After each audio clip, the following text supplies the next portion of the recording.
Salut à tous, c'est Cyril71, bienvenue dans cette nouvelle vidéo. Nous sommes le samedi 19 février 2022.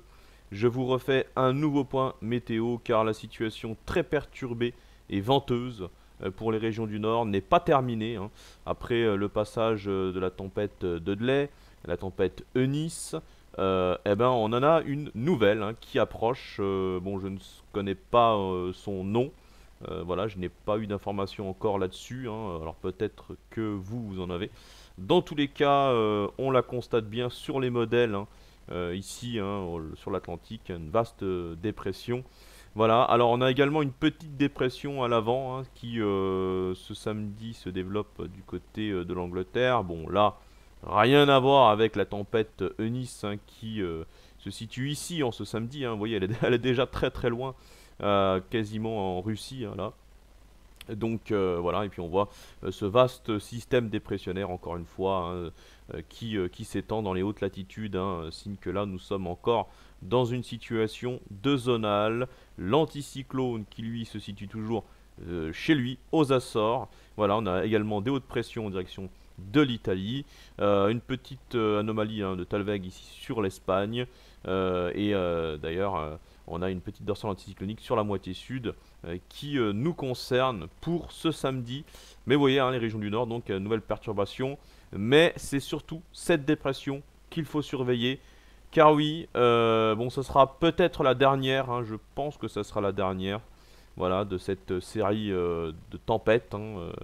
Mais regardez, hein, on va regarder cette dépression, hein, son évolution. Donc là, on voit qu'elle se creuse très nettement, hein, en direction du sud de l'Islande.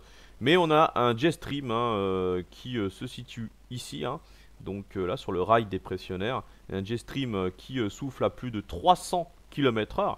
Donc c'est encore une fois un jet stream qui peut développer des tempêtes, hein. Cette vitesse est suffisante pour développer des dépressions potentiellement tempétueuses. Et donc on voit très bien ici, hein, les isobars qui sont donc de plus en plus resserrés. Et on a également une petite anomalie ici, hein, au niveau des géopotentiels. Petite anomalie qui montre qu'on a un développement, hein, d'une dépression, hein, une dépression secondaire ici. Donc là, pendant que la dépression s'étend, vous voyez, hein, elle s'étire en direction des îles britanniques, hein, et de l'Europe du Nord. Et les régions du Nord vont donc de nouveau être concernées par un renforcement du vent au cours de la journée de dimanche. Mais c'est surtout en soirée de ce dimanche que les vents vont très nettement se renforcer sur l'ensemble des côtes de la Manche, hein. Donc c'est encore une fois les mêmes régions qui ont été concernées par les précédentes tempêtes. Voilà, on voit très très bien ici le resserrement des isobars et le développement d'une dépression en mer du Nord. Donc là, hein, voilà, je vous l'ai dit, hein, les mêmes régions. On attend des rafales de vent jusqu'à 120-130 km/h. Même à l'intérieur des terres, hein, des Hauts-de-France notamment. Et oui, encore les Hauts-de-France. 130 km/h, hein. Bon, c'est vraiment, ça devient très difficile quand même, hein, pour eux, parce que les dégâts sont importants, déjà dus aux deux précédentes tempêtes, hein, qui ont été déjà de fortes tempêtes, hein, il ne faut pas l'oublier, hein. Dudley et puis Nice ont été de fortes tempêtes. Donc là, encore une fois, on n'est pas loin d'une forte tempête, hein, finalement. Puisque là, bon, 100, 130, 140 sur les côtes, quasiment 120, 130 potentiellement à l'intérieur des terres, au passage notamment de la ligne de grain, hein, encore une ligne de grain qui va se développer ici. Donc tout l'extrême nord sera encore concerné, hein, par des rafales tempétueuses.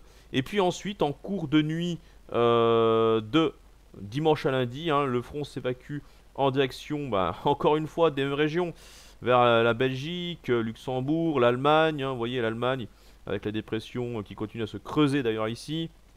Donc toute l'Allemagne, on voit qu'elle est sous les isobars là. Et puis chez nous, eh ben, le vent va quand même un petit peu se calmer, hein, même si le front va atteindre le centre-est, hein, et l'est, notamment ma région.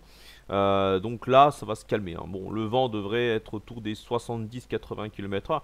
Finalement, c'est exactement pareil, hein, que, encore une fois, je le répète, hein, mais c'est pareil, hein. En fait, le vent est toujours plus faible, hein, plus on descend ici. Même si effectivement les intempéries atteignent ma région, c'est toujours moins fort, hein.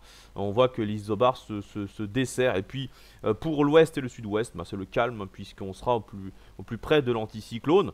Voilà, alors ensuite avec une autre dépression, enfin c'est le centre de la dépression principale, hein, vous voyez, qui était au sud de l'Islande et qui descend ici, puisqu'elle est reprise par un jet qui plonge là. Donc du coup la dépression qui est au nord de l'Irlande, il faut la surveiller, hein, parce que bah, c'est également une tempête. Donc là on a quasiment deux tempêtes dans un seul centre dépressionnaire.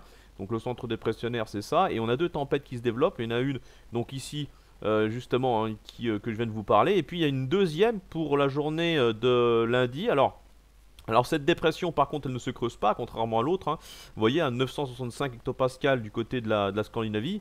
Donc celle-ci continue à se creuser, celle-ci elle se comble. Mais par contre regardez les isobars, hein. Regardez, alors pourquoi est-ce qu'ils sont si resserrés? Bah, c'est parce que le jet stream est très puissant ici, hein.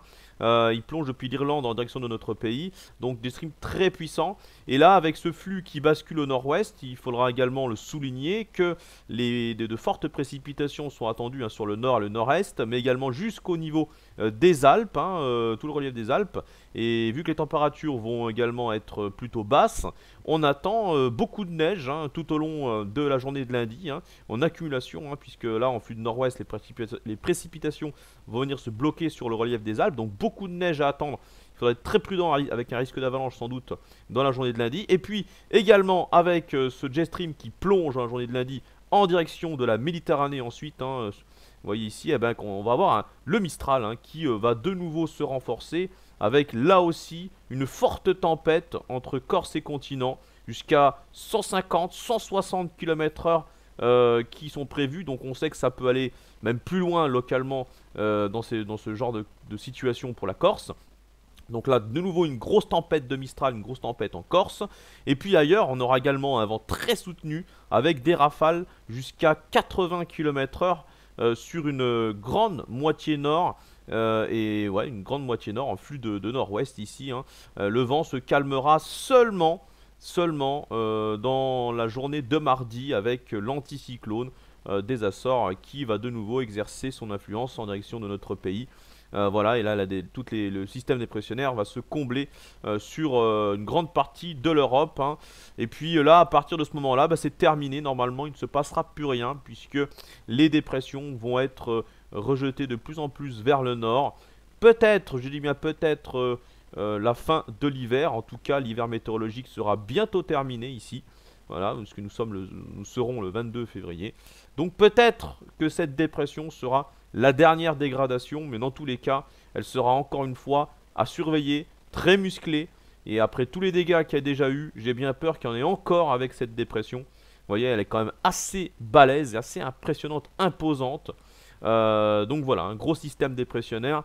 Voilà ce qu'il y a à retenir pour ce point météo. Donc peut-être je vous ferai une carte que je posterai dans mon espace communauté dans cette journée de samedi. Et puis il y a également ma vidéo, enfin une belle vidéo tournée sur le terrain, de retour sur le terrain au Mont-Saint-Vincent, avec cette tempête Eunice qui là-haut aura donné de sacrées rafales de vent à plus de 100 km/h, notamment au passage de la ligne de grain qui a tout simplement été sublime. Je m'en suis pris plein la tête et franchement j'attendais ce moment là depuis longtemps. Même si c'est pas évidemment les 140 km/h du nord, et tant mieux d'un côté, puisque du coup il n'y a pas eu de dégâts, en sachant que c'était très localisé, hein.